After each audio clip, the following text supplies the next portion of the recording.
Good morning. I'm Rev Myron. I'm a minister through Pathways of Light, and I'm a Course in Miracles student. I've been studying the course for about 40 years now.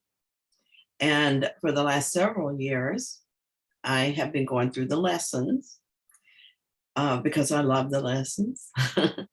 And every time I do a lesson, I ask Jesus to clarify for me, to help me to understand it better, to help me see new ways to use it. And so today we're going to look at lesson 328.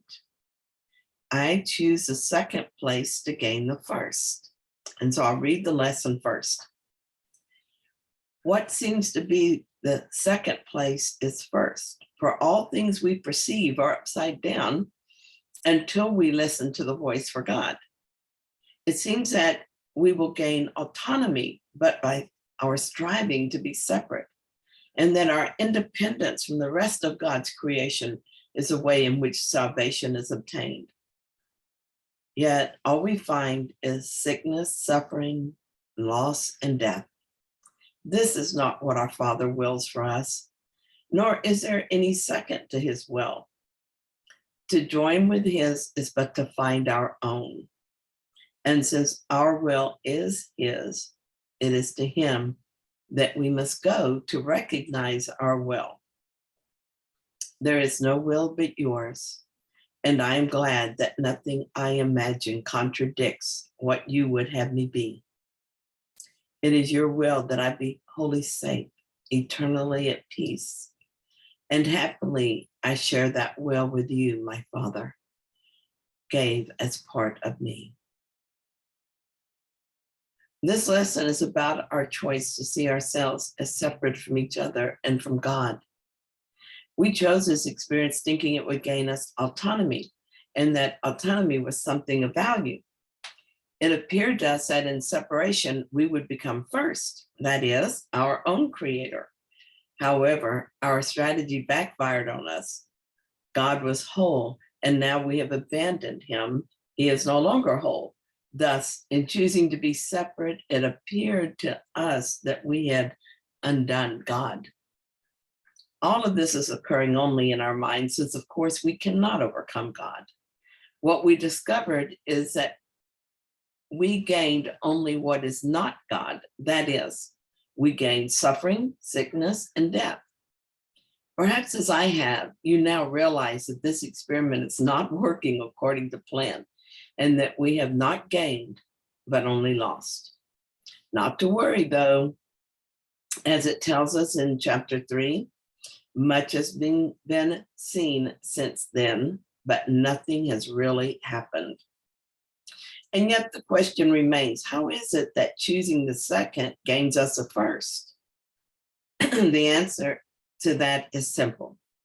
As we step back and recognize our Creator is first, we accept our place in him. In doing so, we become first too, since there is only one. There is no second place. What a joke we played on ourselves. Just as our journey from God never actually occurred except in our imagination, our journey back to him is the same. In chapter 8, in A Course in Miracles, it says, the journey to God is merely the reawakening of the knowledge of where you are always and what you are forever. It is a journey without distance to a goal that has never changed. Nevertheless, it's one we must make. Thankfully, we're not alone on this journey home. The Holy Spirit takes you gently by the hand and retraces with you your mad journey outside yourself, leading you gently back to the truth and safety within. He brings all your insane projections and the wild substitutions that you have placed outside you to the truth. Thus, he reverses the course of insanity and restores you to reason. Only parts I'm sorry, our part, our only part, is to become aware of our projections and to ask the Holy Spirit to undo them for us and then to accept his healing. The journey home is merely an awakening to what always was and always will be, and it is joyful. Thank you so much for joining with me this morning and doing this lesson. And I will talk to you tomorrow.